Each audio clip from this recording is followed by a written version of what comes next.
Dios, sobre tu pueblo en esta mañana, Señor. Gracias por lo que has hecho hoy con nosotros, en medio de nosotros.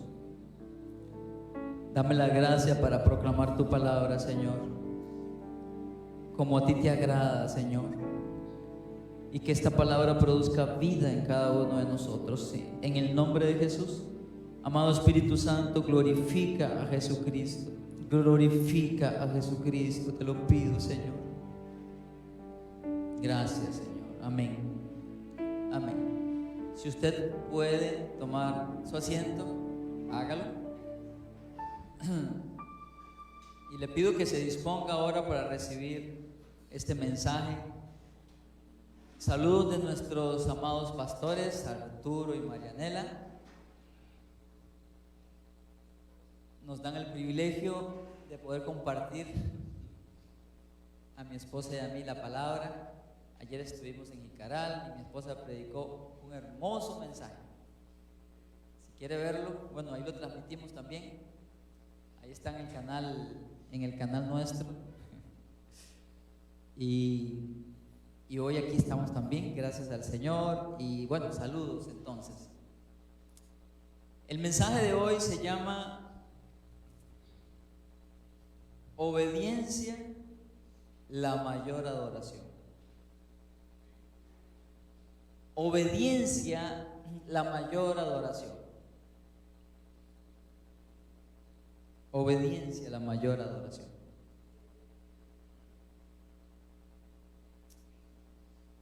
Hace algún tiempo atrás yo recuerdo que estaba en la iglesia de Avivamiento, hace como 5 años.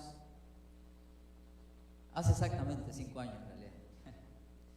Y recuerdo que ya era el último día, domingo, era un congreso. Y estaba aquello, lo más y mejor, el Espíritu Santo se derramaba. Yo veía que gente caía adelante, que gente caía a los lados. Estábamos como siempre hacemos, ¿verdad? Que estábamos en fila, el pastor por allá, la pastora por allá, mi esposa por aquí, otros por allá. Y son de esos momentos inesperados donde simplemente el Espíritu Santo comienza a derramarse y la gente comienza a caer, otros gritan, otros lloran. Y yo estaba de eso que usted está con los ojos cerrados y abiertos, hasta que ya cierro mis ojos ya para meterme, ¿verdad? Y concentrarme. Y siento aquella presencia fuerte del Espíritu Santo que me toma. Y fue tan fuerte que yo caí de rodillas y comienzo a adorar al Señor. Y comienzo a reír en medio de risa y llanto por esa presencia tan fuerte que sentía que me quemaba. Todo iba muy bonito, todo estaba excelentemente bien, hasta que en medio de aquella gloria de Dios escucho al Espíritu Santo y me dice: quiero que me entregues tu trabajo, tienes un mes de tiempo para dejarlo. En ese momento la alegría se volvió preocupación. En ese momento me puse de pie y me fui para la librería. Ahí se terminó el culto para mí.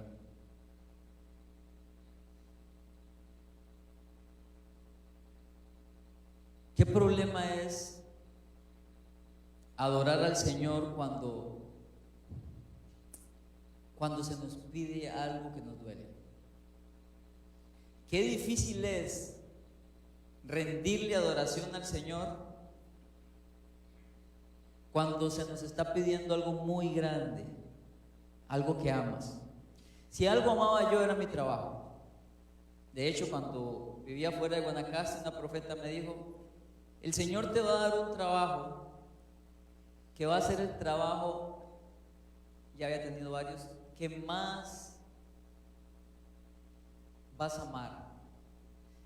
Te vas a sentir tan bien que nunca vas a querer dejarlo, pero de ahí el Señor te va a llamar.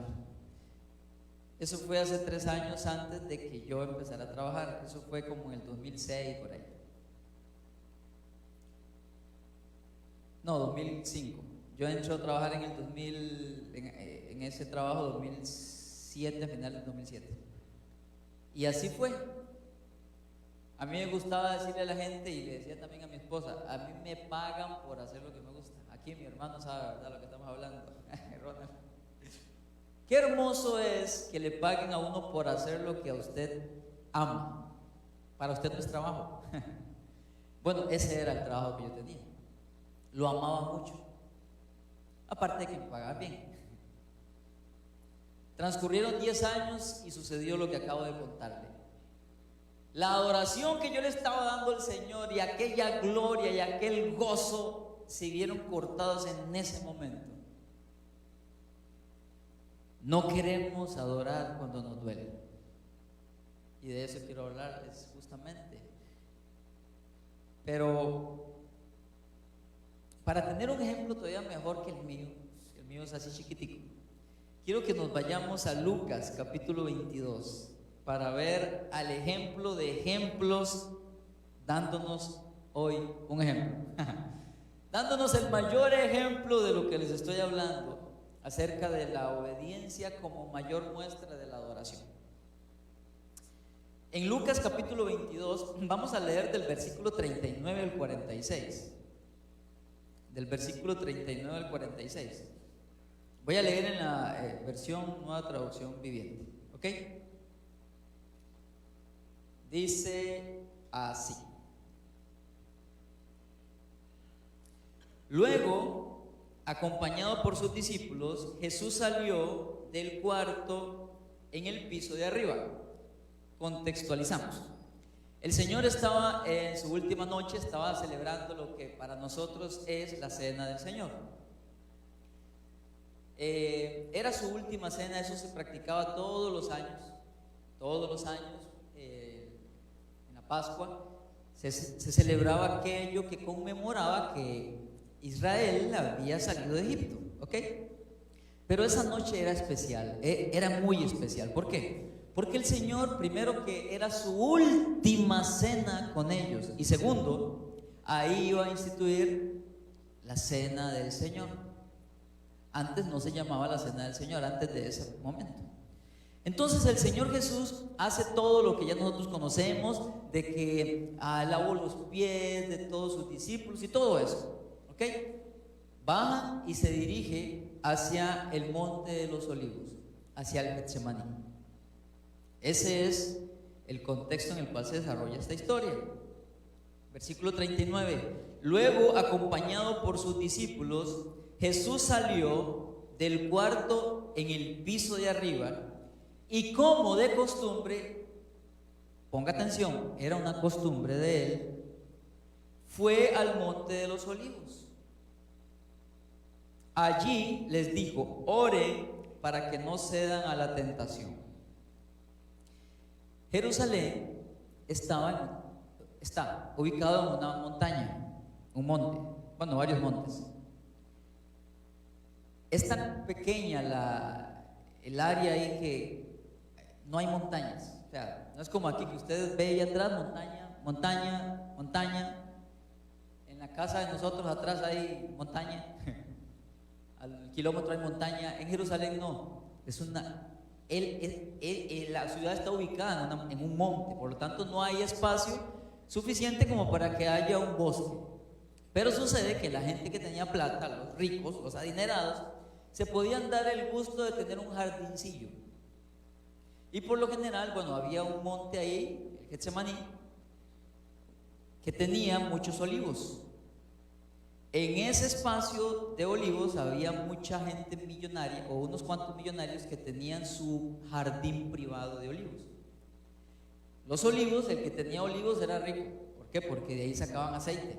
Y usted sabe, o no sé si sabe, pues en aquel momento el aceite de oliva era como oro líquido, de hecho.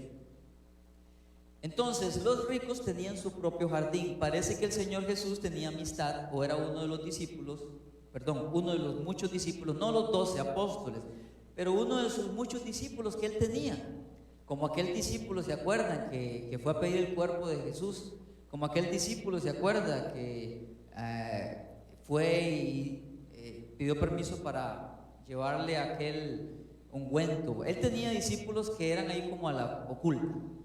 Bueno, parece que este era uno de esos que le prestaba su jardín al Señor. Porque dice ahí que era como de costumbre, o sea que ya él tenía entrada libre a ese lugar, que era un jardín privado, no era una montaña, un bosque libre, no, era un jardín privado. Sucede entonces que el Señor Jesús entra ahí al Monte de los Olivos. Por cierto, dato interesante, ¿verdad? Que ese monte ahí, Getsemaní, significa prensa de aceite. Entonces, no sé si sabe, no sé si ha visto alguna vez. Lo invito a que vea cómo se saca el aceite de oliva de forma artesanal, ¿verdad? Y tienen que prensar con piedras muy grandes el aceite, o más bien la oliva, hasta sacarle el aceite. Es una forma bastante fuerte. Ahí se dirigió el Señor esa noche, pero Él hizo algo que no vemos antes de acá, y fue que le pidió oración a sus discípulos. Es bíblico pedir oración. Jesús lo hizo. Jesús se lleva a los 12 y les dice, bueno, 11, porque el traidor no estaba con ellos. De hecho, el traidor estaba por otro lado trayéndose a todos los guardas para venir a apresar a Jesús. Entonces el Señor se va con los 11. Yo quisiera ser lo más detallado porque quiero poner en su mente el cuadro de lo que estaba pasando en esa noche para que lo entendamos bien. Por cierto, era la noche antes de ser crucificado. El Señor Jesús dijo: oren para que no cedan a la tentación. Se alejó a una distancia como de un tiro de piedra. Dicen los que saben que un tiro de piedra son 30 metros aproximadamente. Entonces, Él deja el grupo acá. Nos dice Mateo que se llevó de los 11 a Pedro, a Juan y a Jacobo, que eran los íntimos, un poquito más adelante. Y después Él se aleja como 30 metros más adelante y los deja ahí. Siempre Él tenía su grupo, de entre los 11 tenía 3 que los andaban más cerca. Los deja, se va. Y nos dice, versículo 41, se alejó a una distancia como de un tiro de piedra y se arrodilló y oró. Por si usted dice que eso de arrodillarse es pura vara y no sé qué, bueno, Jesús lo hizo. Entonces Jesús dice que se arrodilló y oró. Por cierto, esta palabra arrodilló aquí, aunque no es exactamente la palabra, pero tiene relación con la palabra proscuneo que el pastor nos ha estado hablando. No se traduce proscuneo, pero está relacionada con el acto, ¿ok? Dice que se arrodilló y oró. Y ahora viene la oración que él hizo en el versículo 42. Imagínense al Señor, al Dios Todopoderoso, al cual nosotros adoramos. Recuerde que también era hombre, de rodillas. Pero necesito leer lo que dice Mateo en ese versículo específicamente, porque Mateo nos da un cuadro todavía más impresionante. No lo busque, si quiere solo lo anota. Mateo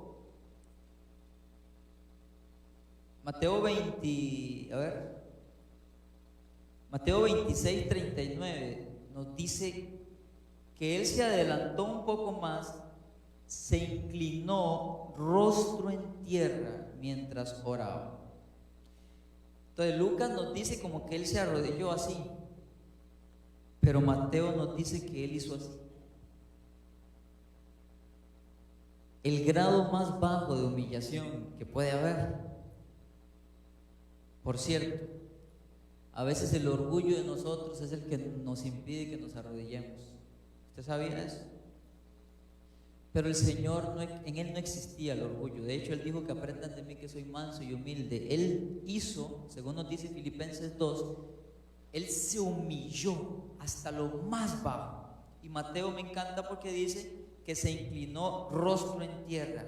mientras oraba, la humillación más profunda que podía haber. Seguimos con Lucas. ¿Y cuál fue la oración? Versículo 42. Padre, si quieres, te pido que quites esta copa de sufrimiento de mí. Sin embargo, quiero que se haga tu voluntad, no la mía. Entonces apareció un ángel del cielo y lo fortaleció. Mateo y Marcos no hablan de esta parte del ángel, solo Lucas. Se apareció un ángel del cielo y lo fortaleció.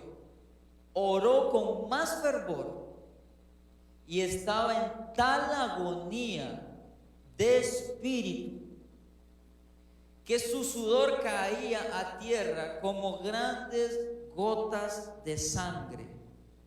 Finalmente se puso de pie y regresó a donde estaban sus discípulos, pero los encontró dormidos, exhaustos por la tristeza.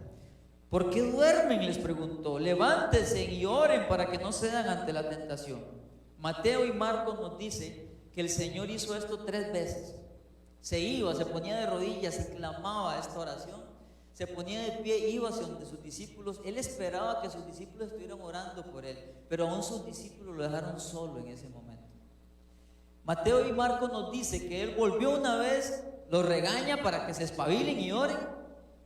Vuelve, se pone de rodillas otra vez, clama a Dios la misma oración y le dice: Padre, si quieres te pido que quites esta copa de sufrimiento de mí.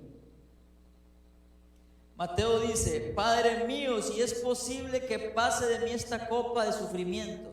Se puso de pie otra vez en medio de aquella agonía, volvió de sus discípulos, estaban dormidos, los vuelve a sacudir, les pega la regañada para que se espabilaran, vuelve otra vez. Él esperaba, él necesitaba oración, apoyo. Esto es algo impresionante. Y dice Mateo y Marcos que esto lo hizo 3 veces. Lucas nos habla solamente de una vez.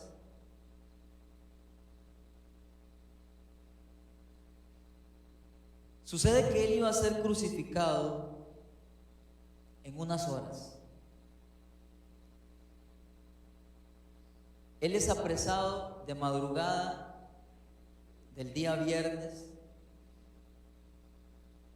y en esa madrugada se le hace el juicio más injusto que puede existir en la historia.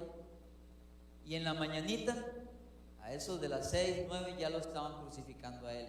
Ahora, la pregunta es: ¿por qué tenía tanta agonía en su espíritu? Si vemos a Esteban que lo iban a apedrear y más bien adoró al Señor. Vemos a Pedro que cuando lo van a apresar más bien adoraba al Señor. ¿Será que el Señor Jesús era más débil que estos discípulos suyos? El Señor Jesús experimentó algo que ningún ser humano ha ni va a experimentar, y es primeramente el peso del pecado de toda la humanidad,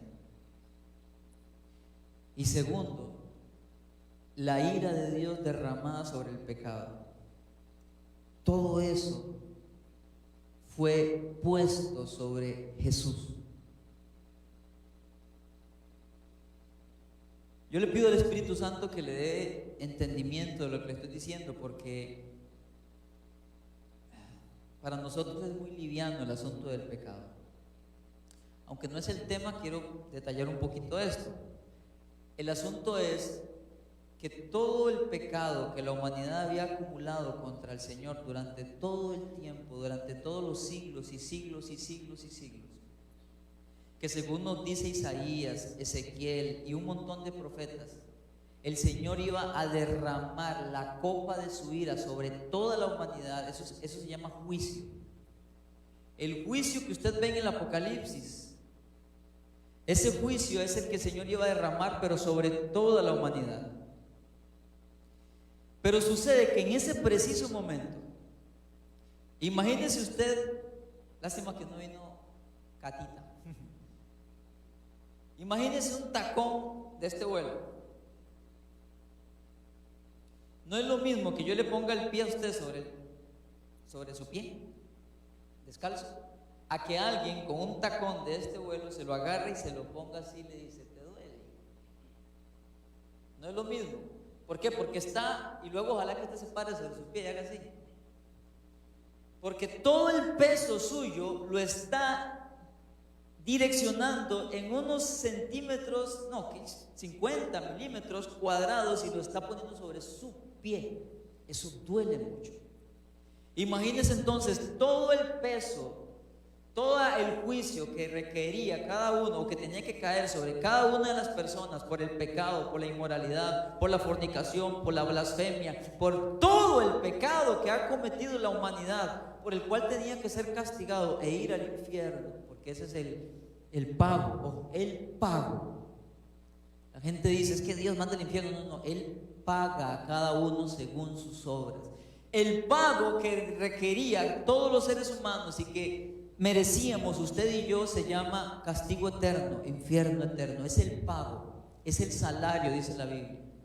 Así como cuando yo llego a quincena o a semana o a final de mes y me pagan por lo que yo hice, y en mi cuenta bancaria está ahí ese dinero, la Biblia dice que Dios nos da el pago, el salario de nuestro pecado, se llama infierno eterno. Es lo que yo estoy ganándome. Todo ese pago, toda esa ira de Dios, porque Dios es santo. Y algunos dicen, no entiendo cómo Dios castiga. Bueno, cuando alguien viola a una niña, mata a una niña y hay evidencia y va a juicio, todo el peso de la ley cae. Y si está en un país donde existe pena de muerte, pues lo matan. Y la gente dice, alabado sea Dios, recibió lo que merecía. ¿Cierto? Porque el malvado mató a esa pequeñita. ¿Ok? Sucede que Dios, que es justo, que lo ve todo y que ve no solamente el homicidio de una niña, sino de miles, que ve el maltrato de miles, que ve la maldad de miles, de millones de personas, Él ha retenido derramar su juicio sobre las personas por amor, hasta esperar a que llegara Jesús. Todo ese peso de toda la maldad del ser humano, primero que nada todo el pecado. Recuerda cuando Jesús dijo, ¿por qué me has abandonado en la cruz? Bueno, era tanto el pecado, tanto el peso de pecado. Dios hizo a Jesús pecado por nosotros. Era tanto el pecado. Es tanta la santidad del Señor Jesús que Él, cuando sentía el peso del pecado, Él tenía mucha agonía, porque Él es un ser tan santo. Pero saber que en ese momento todo el pecado de toda la humanidad estaba poniéndose sobre Él, estaba depositándose sobre Él. Si uno anda bien aseado, si uno anda bien bañado, ojalá de blanco, usted no va a querer que lo embarriale. Menos si es un barrial de caño que huele feo. ¿Por qué? Porque usted anda limpio. La santidad de Cristo, santo, santo, santo, es tan profunda que el saber que todo el pecado inmundo y sucio de toda la humanidad, asqueroso pecado, iba a ser puesto sobre Él y causaba una agonía tan profunda, porque el ser más santo iba a ser hecho pecado, su pecado y mi pecado. Y aparte de eso, el juicio de Dios, la ira de Dios sobre todo ese pecado que ya estaba sobre Cristo Jesús. Ojo, que no le pertenecía, porque Él no es pecado, Él nunca pecó. Yo quisiera, yo sé que esto pareciera profundo, pero es sencillo. Yo deseo, Espíritu Santo, por favor, revélale a mis hermanos lo que pasó en ese momento. Toda la ira de Dios estaba siendo puesta sobre su Hijo, lo estaba quebrando. Los que tienen padres que ya son grandes, no sé si alguno de ustedes, su papá se ha enojado con usted mucho, su mamá. Levánteme la mano para ver si son seres humanos los que están aquí. Ok, 3 o 4, los demás son de Marte. A los que han tenido una situación donde su papá se ha enojado o su mamá se ha enojado mucho con usted, se siente feo, ¿verdad? que mi papá o mi mamá esté enojado conmigo, que yo no pueda ir y abrazarlo, que no pueda besarlo, que no me hable. Se siente feo, ¿cierto? ¿Sí o no? Se siente feo que un ser querido, los que están casados, cuando hay dificultades en el matrimonio y no se habla o se hiere, se siente feo. ¿Por qué? Porque estamos hechos para tener comunión. Imagínese usted lo que es que Jesús, con una comunión perfecta con su Padre en ese momento, el peso de la ira de Dios empezara a aplastar a Jesús por todo el pecado que no le pertenecía a él, pero que él voluntariamente decidió cargar. Él estaba siendo quebrado, dice Isaías, aplastado por la ira de Dios y ensuciado por el pecado de la humanidad. Esa era la agonía tan profunda que tenía Jesús. Ese pecado que nosotros cometíamos y que nos deleitábamos cuando nos ensuciábamos en él, que mientras lo hacíamos sentíamos placer. Bueno, a Jesús le estaba causando esa agonía. A Jesús le estaba causando sudor de sangre. Según dicen los que saben, yo no sé mucho, solamente investigué un poco. Existe algo que se llama hematohidrosis o hematidrosis, que consiste en la ruptura de los vasos sanguíneos capilares que alimentan las glándulas sudoríparas. Y eso se da cuando una persona está bajo una presión de estrés físico o emocional extremo. Es tan fuerte el estrés físico y emocional que los vasos capilares comienzan a romperse y entonces el sudor se mezcla con sangre. Yo creo que quizás ninguno de nosotros ha pasado por eso, no sé, quizás sí, pero Jesús sí lo pasó. ¿Por qué? Porque era tanta la presión, era tanta la angustia. Créanme, no era la cruz. Era la ira de Dios derramada sobre su Hijo. Era su pecado, ese que le causa placer, derramado sobre su Hijo, sobre ese ser santo. Era mi pecado, por el cual yo merecía el infierno, derramada sobre él. No el de una persona, sino el de miles de millones de personas que ni siquiera aún habían nacido, el suyo y el mío. Ese peso se manifiesta físicamente en que él derramaba, dice Lucas, porque era médico Lucas, él dio esta descripción que otros no pudieron dar: sudor con sangre.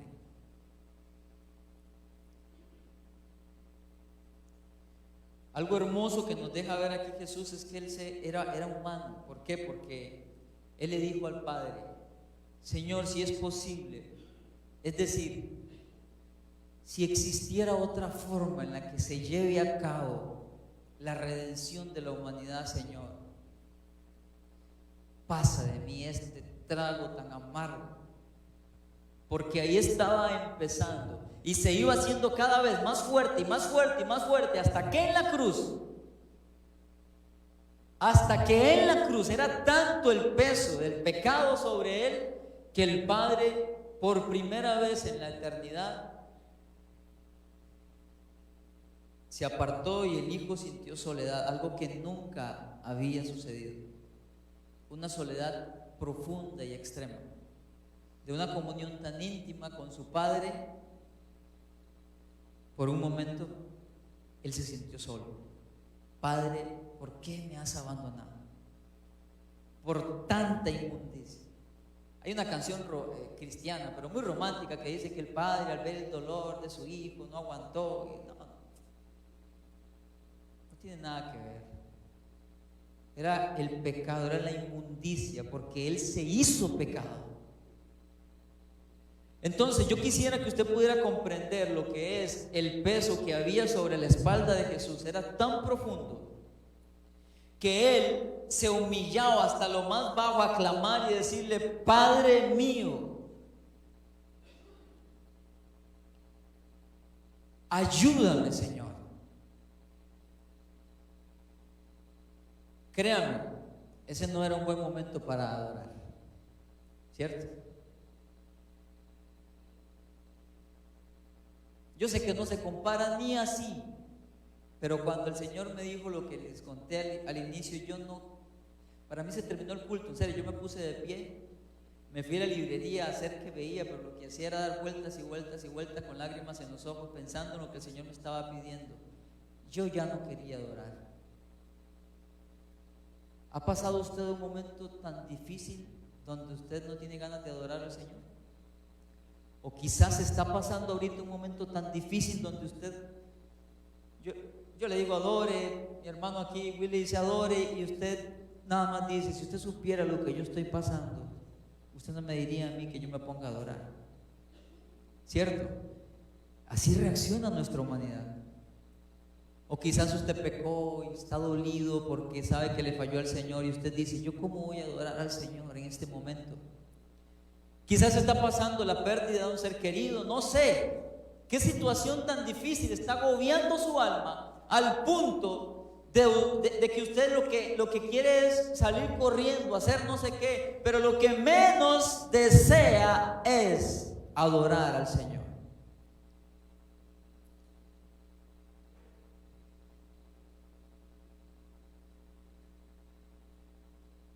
Aquí podemos pensar, mientras yo escribía esto, vino a mi memoria el caso de Abraham. ¿Se acuerdan de Abraham con Isaac? Iba para el monte Moriah, llevaba a su hijo, lo que él más amaba. Pero yo quiero que le demos vuelta a la historia y veamos desde la visión de Isaac. Va con su papá. Él estaba acostumbrado a ver. Mi esposa hablaba ayer de Abraham, de cómo es un adorador, en todo lado levantaba altares y hacía sacrificios. Isaac estaba acostumbrado a ver a su padre hacer altares y a hacer sacrificios. Sucede que Abraham sale con su hijo Isaac, lleva una carga de leña, lleva fuego, lleva a 2 personas que le ayuden, pero no había un animalito para el sacrificio. Yo me imagino a Isaac durante todo el camino pensando, porque él lo respetaba mucho y amaba mucho a su papá era muy tierno con él, iban caminando y yo me imagino a él, Isaac, todo el camino pensando, pero ¿dónde está el animal para el sacrificio?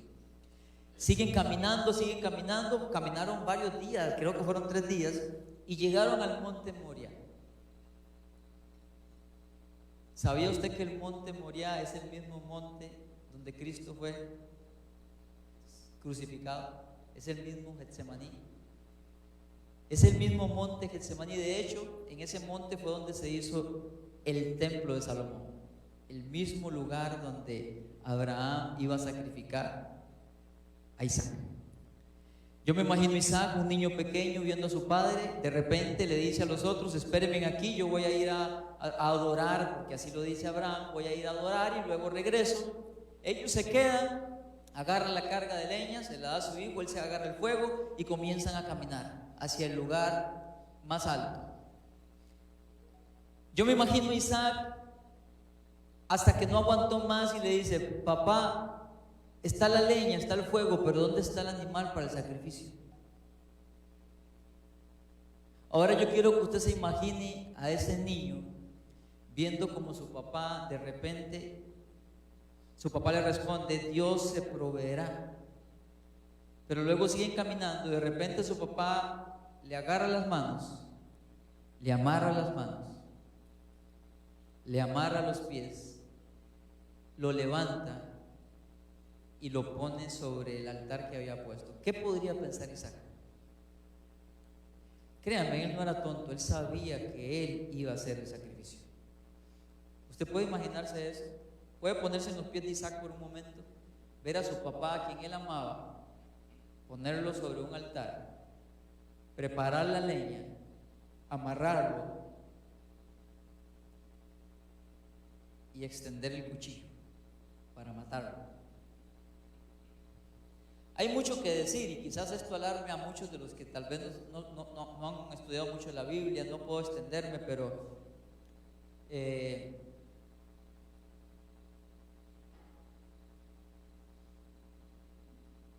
Dios no tenía pensado que sacrificaran a un niño porque el Señor condena el sacrificio humano, pero es que aquí había una prueba de fe. Solamente le puedo decir eso para que no se asuste.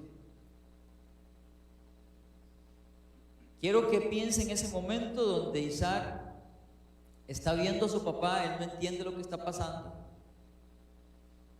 pero está a punto de ser sacrificado.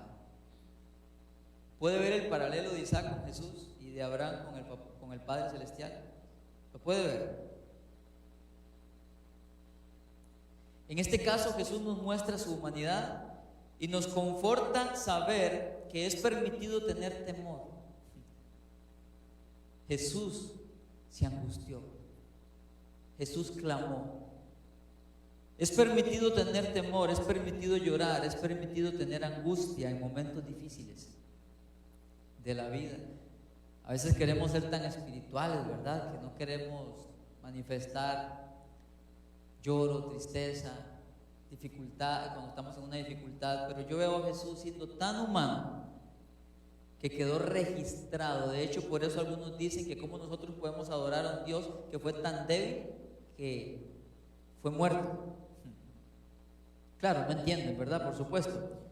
Es permitido tener angustia. Nos muestra el Señor que en momentos difíciles es permitido pedir apoyo espiritual a otros cuando nos toque enfrentar nuestro Getsemaní. Todos tenemos que enfrentar nuestro Getsemaní, la prensa de aceite, ese lugar donde lloramos, ese lugar donde el Señor nos pide algo tan pero tan profundo que no resistimos. En mi caso, en aquel momento fue un trabajo. ¿Te está pidiendo algo el Señor? Para otros es que deje un pecado que los está carcomiendo y el Señor le está diciendo: déjalo. Aunque es pecado y aunque me está haciendo daño, me gusta y me está costando dejarlo, y es un sacrificio. Y hay lloro y hay una lucha. Ese es tu Getsemaní. Todos tenemos que enfrentar un Getsemaní, ese lugar donde llegamos de rodillas y donde no queremos adorar porque no tenemos fuerzas. Pero yo veo aquí que la mayor adoración es rendir nuestra voluntad a Dios. Yo veo en esta escena que no hay una adoración más profunda. En nuestro contexto pentecostal solo conocemos la adoración como cantarle al Señor. Es parte de. Pero cuando nos vemos y a ver, no sé cómo conjugar la palabra, pero cuando nos vemos inmersos en la palabra de Dios, vemos que hay algo más profundo.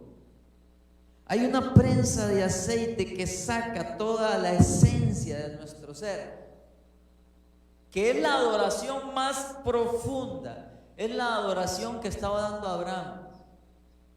¿Usted cree que para Abraham fue fácil entregar a su hijo? Porque los dejé en un momento donde él lo iba a matar. Era su único hijo a quien él amaba, de la promesa, hijo de Sara. Era lo que más él amaba. Y con ese acto él estaba adorando a Dios. Vemos aquí a Jesús rendido, postrado ante su Padre Celestial. No corrió a los vicios, no corrió al mundo, no dijo el cristianismo no es para mí, no dijo la verdad es que no, mejor no, tengo 33 años, estoy en la flor de mi vida, ¿cómo voy a entregar mi vida? ¿Cómo voy a ir a morir a esa cruz? ¿Cómo voy a cargar el pecado de toda una humanidad ingrata que constantemente vive pecando contra mí y vive blasfemando mi nombre? Solamente denle un vistazo al mundo. Todo es blasfemia tras blasfemia, pecado tras pecado, inmundicia tras inmundicia. Y Jesús veía eso.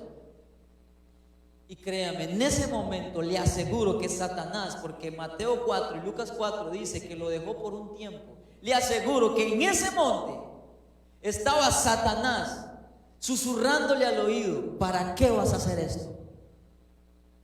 Le aseguro, porque en el momento más duro en nuestro Getsemaní es cuando llega Satanás: ¿para qué vas a hacer esto? ¿Para qué? No seas tonto. Esto es cristianismo, dejar de disfrutar los deleites que Dios nos ha dado. Tonto. Mira a los demás cómo disfrutan. Y probablemente, estoy casi seguro, que Satanás estaba poniéndole al Señor Jesús pensamientos de que para qué iba a ir a morir por una humanidad tan ingrata. Porque el Señor Jesús dijo: si es posible, pasa de mí esta copa. Y en ese momento donde él tenía el peso del pecado, créanme, Satanás va a llegar a confundirte y a tentarte cuando estás más bajo presión, cuando hay más debilidad, cuando hay más lucha. Él no lo va a hacer cuando estás aquí en la iglesia, lleno del Espíritu Santo, adorando y cantándole al Señor lleno de alegría. Él lo va a hacer en el momento más difícil. Nos va a decir: deja eso, tonto, deja eso, deja la iglesia. ¿Para qué vas ahí a reunirte, a que te laven el cerebro? ¿Para qué? ¿Qué sentido tiene? Deja eso, suelta eso. En ese momento, en ese Getsemaní, es cuando tenemos que tomar la decisión más difícil de nuestra vida. Es cuando el cristianismo es probado y es cuando podemos darle al Señor nuestra mayor adoración. Rendir nuestra voluntad a Él o hacer nuestra propia voluntad. En este momento de agonía vemos algo hermoso que nos muestra Marcos, que no muestra Lucas ni Mateo. En este caso, en el Getsemaní, y es lo siguiente: Marcos 14:36 nos dice algo que quizás ha pasado desapercibido muchas veces. Yo también lo había pasado desapercibido hasta ahora. Escuche lo que dice Marcos 14:36. Es el paralelo, ¿verdad?, de todo lo que está pasando. Y él dice: Abba, Padre, clamó, todo es posible para ti. Te pido que quites esta copa de sufrimiento de mí. ¿Ven la humanidad de Jesús ahí? Jesús es 100% Dios cuando estuvo aquí en la tierra, y era 100% hombre. Algunos quieren quitarle su humanidad, otros quieren quitarle su deidad, pero es que es un misterio. Pero él es 100% hombre. Aquí podemos ver su humanidad. Y él dice: te pido que si esa copa de sufrimiento, que quites esta copa de sufrimiento de mí. Pero luego viene una parte gloriosa, y es que él dice: sin embargo, quiero que se haga tu voluntad, no la mía. Marcos nos deja ver la confianza tan profunda que tenía Jesús en Dios, su Padre. Escuche esto: para un judío normal de esa época, decirle a Dios Abba era imposible. Usted nunca iba a escuchar a un judío que le dijera Abba a Dios. ¿Sabe por qué?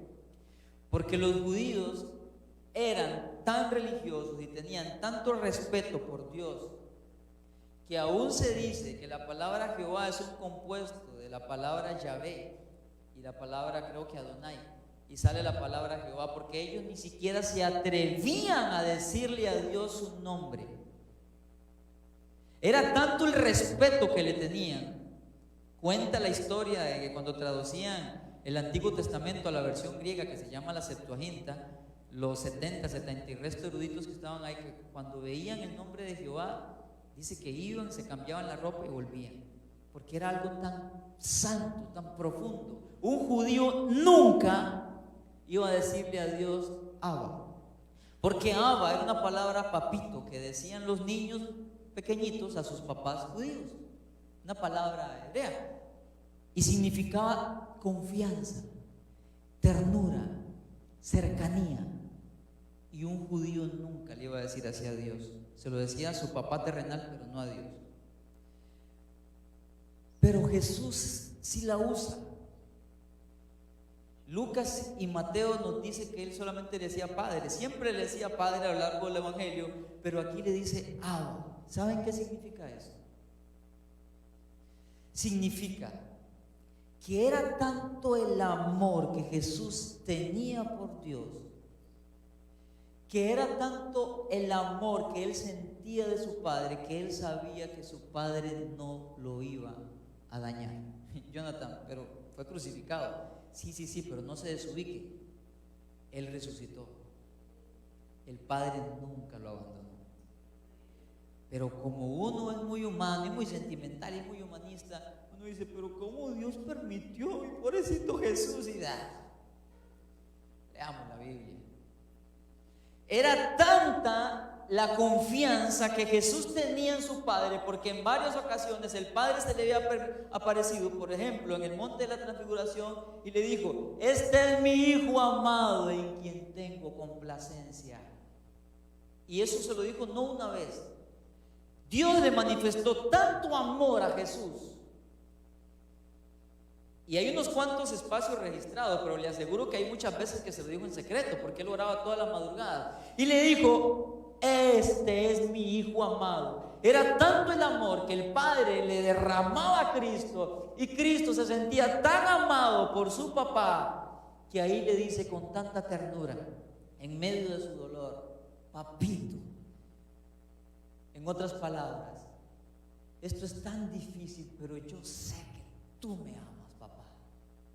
Papito. Ustedes saben a Jesús diciéndole papito a Dios, porque es una de las formas de traducir la palabra Abba, papito, pero de una forma más tierna. Era el balbuceo de un niño cuando le decía a su papá. Y cuando Jesús está en este momento de mayor agonía, de mayor tribulación, y con la angustia más grande que un ser humano ha podido jamás existir y vivir en su vida, comienza su oración haciéndole ver al Padre cuánto confiaba en él. Y esto me traslada otra vez a Isaac. Isaac está ahí donde los dejé, atado sobre el altar. De repente su padre levanta el cuchillo y no tenemos registros de que él hiciera nada. ¿Por qué? Porque él sabía lo mucho que su papá lo amaba. ¿Pueden ver el paralelo? Isaac veía a su papá con el cuchillo levantado, a punto de matarlo, pero era tanta la confianza que él tenía en su papá, era tanto el amor que sabía que su papá le tenía, que aunque él no entendía, yo me imagino que solamente debió cerrar los ojos y abandonarse al amor de su papá. En ese momento su papá levanta el cuchillo y su hijo estaba como un cordero sobre esa altar de piedra. Y cuando Abraham está a punto de matarlo, es cuando escucha la voz del cielo y le dice: no lo hagas. Pero como dijo un predicador, en este caso la daga sí atravesó a Jesús. No se detuvo. Mi amado fue traspasado.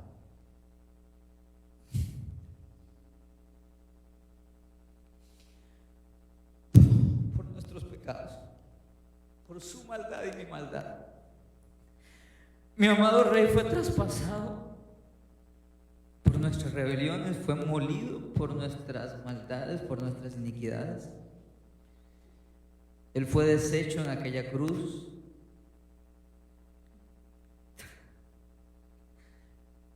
Y él no se quejó. Él amó y confió en su Padre hasta el final, porque él sabía que su Padre estaba en control de todo. Y la muestra más grande de aquello fue cuando Jesús resucita al tercer día en gloria. Y dice Isaías que luego él se gozó de ver el fruto. ¿Sabe cuál es el fruto? Es usted y yo. Gracias. Que hoy estamos aquí redimidos adorando al Rey por lo que Él hizo en aquella cruz. Pero ¿saben qué fue lo que causó que esto pudiera ser posible? Fue que el Señor Jesús, ahí de rodillas, más profunda que existe en toda la Biblia: Padre, haz tu voluntad en mí. La acepto. Para esto he nacido. No quiero hacer mi voluntad, haz tu voluntad. Aunque esto me cueste estar separado de ti por un instante en la cruz por causa de todo el pecado de toda la humanidad, haz tu voluntad en mí. Y ahí de rodillas, con el rostro en el suelo, el Señor Jesús elevó la adoración más profunda que puede existir, que se da cuando rendimos nuestra voluntad a Dios. Hay tres formas de rendir la voluntad a Dios, solo una de ellas es la correcta. La primera manera en la que nosotros podemos rendir la voluntad es la siguiente. Se rinde la voluntad cuando se hace en un tono de resignación, impotente, como el que sabe que está en las garras de un poder contra el que no puede luchar. Esas palabras pueden indicar la muerte de la esperanza. Es cuando ya no hay esperanza y entonces se dice: haz tu voluntad, Señor. Pero ese no fue el caso de Jesús. Hay una segunda forma en la que se puede rendir la voluntad y decir: haz tu voluntad, y es en un tono de frustración, porque el sueño que se esperaba no se va a realizar. Estas palabras pueden ir cargadas de desilusión y hasta rabia, porque no hay nada que se pueda hacer. Haga su voluntad.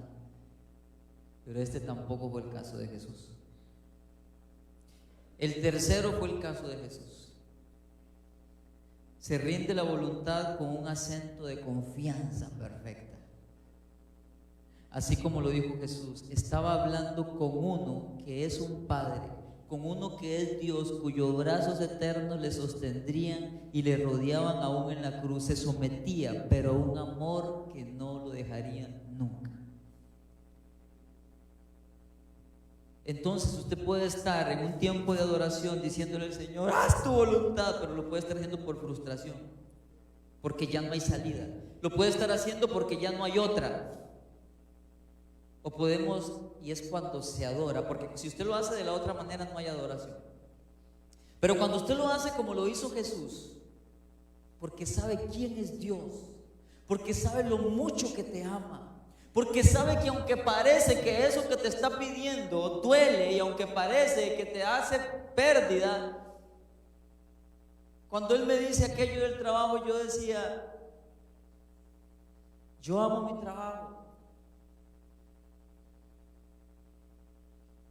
Yo no quiero dejar mi trabajo. Y esa fue la lucha momentánea que tuve mientras caminaba en la librería dando vueltas y me bajaban las lágrimas. Y nuestra economía y la estabilidad y un montón de cosas naturales. Pero luego me acordé que hacía 10 años atrás el Señor me dijo que me viniera para Guanacaste y me dijo que lo dejara todo allá. Yo tenía un trabajo, yo tenía una iglesia, yo tenía un apartamento, y el Señor me dijo: ¿te irías a Guanacaste por mí? Y recuerdo que en medio del lloro le dije al Señor: sí, Señor, si es tu voluntad lo hago. Y luego que me vine para acá, que el Señor me ha bendecido tanto, que me dio esta hermosa esposa, que ha hecho todo lo que ha hecho conmigo aquí, he podido ver su amor. Pero cuando me lo pedía allá, para mí era dejar toda mi vida. Pero cuando uno sabe quién es Dios y lo mucho que nos ama, y que aún la muerte no nos separa de su amor, escuche bien, aún la muerte no nos separa de su amor, porque para nosotros los seres humanos la muerte ya es lo más grave. No queremos. Cristo amó tanto a su Padre y sabía tanto que Dios estaba en tanto control de todo, que aún no le importó morir. Pero eso solamente se da cuando usted sabe quién es Dios, que es tu Abba. Entonces lo adoras y con la confianza más profunda le dices: sí, papá,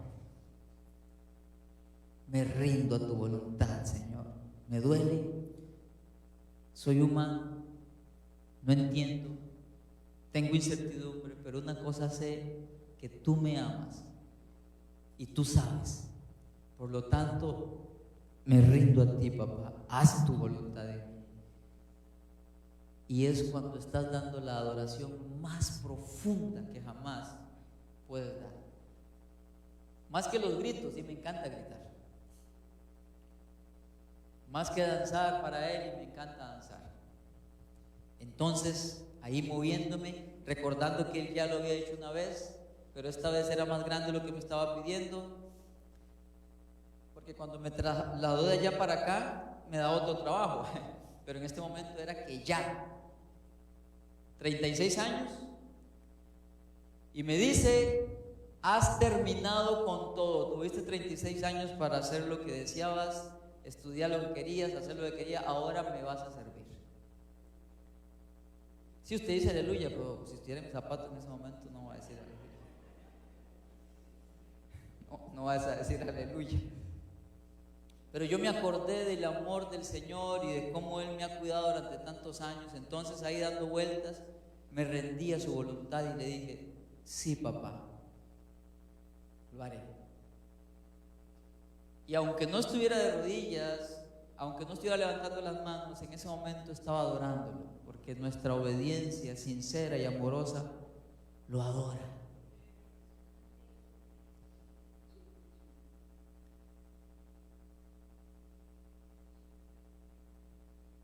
Adorar conlleva más que cantarle al Señor, aunque es parte.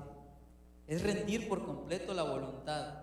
Es obedecer hasta la muerte, confiando en un amor tan grande, que da una confianza tan profunda, que aunque nuestra carne se duela, porque es permitido, que aunque tengamos temor, porque es permitido, que aunque no entendamos, porque es permitido, ese amor incondicional de papito bueno nos mueve a decirle: sí, Señor, aunque quisiera que esto fuera diferente, me rindo a tu voluntad perfecta, haz tu voluntad en mí.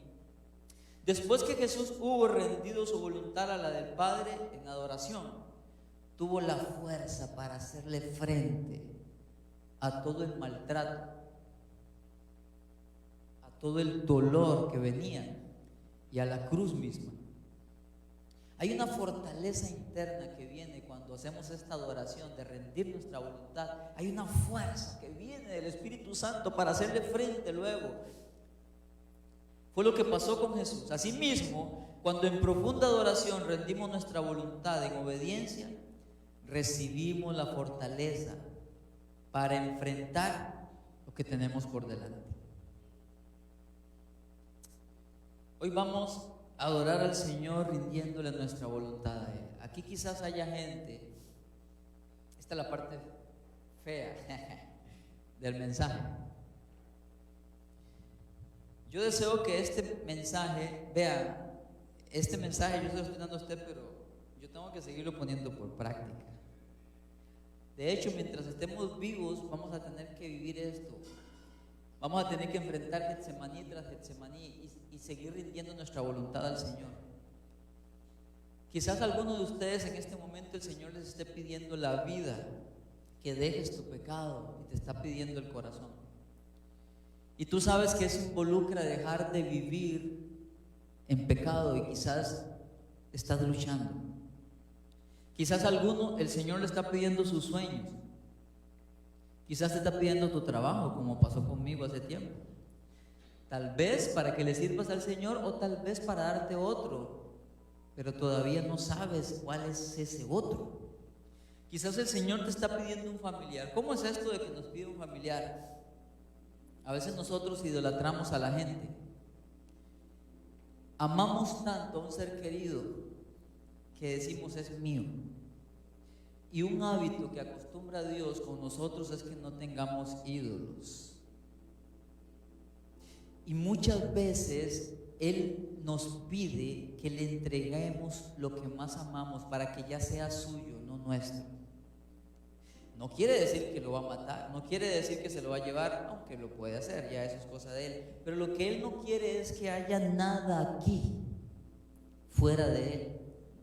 Y a veces Él nos dice: entrégame a tu hija, a tu hijo. Quiero que me lo rindas a mí. Como Abraham con Isaac. Abraham tuvo que rendirle a Isaac, porque él lo amaba tanto que estaba compitiendo con el amor de Dios, y Dios se lo pidió. Quizás el Señor te está pidiendo un familiar, una madre a la cual amas, porque es que Él quiere que nos desprendamos de todo para Él ser el único que gobierne. Quizás te esté pidiendo algún bien material. Un día tenía un iPhone cuando estaba de moda el 7, recién comprado, 2 meses.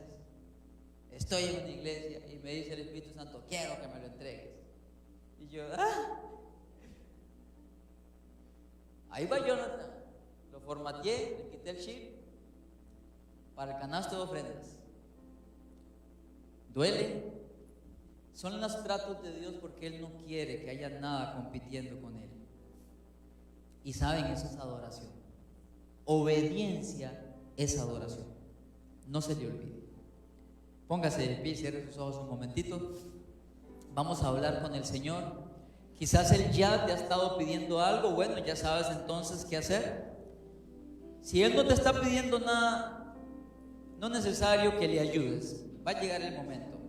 Si Él no estaba pidiéndote nada, solamente dile: Señor, dame la fuerza de poder obedecerte cuando llegue el momento. No trates de pensar, ¿y qué te doy? ¿Qué te doy? No, créame, cuando llegue el momento usted no va a tener que preguntarle, Él te lo va a pedir.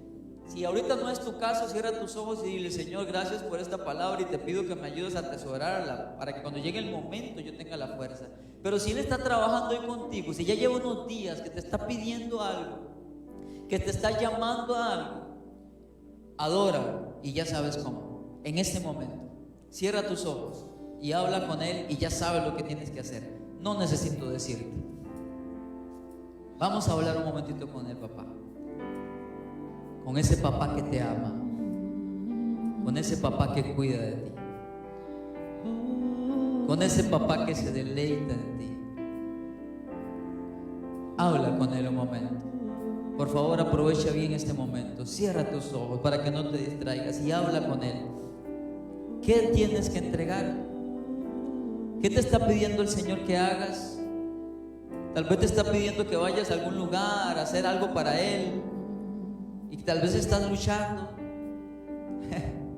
Si confías en Él, solo dile: papá, Abba, papito. Si tienes que llorar, si tienes que luchar, si tienes que decirle lo que sientes, hazlo, pero termina rindiéndole tu voluntad a Él.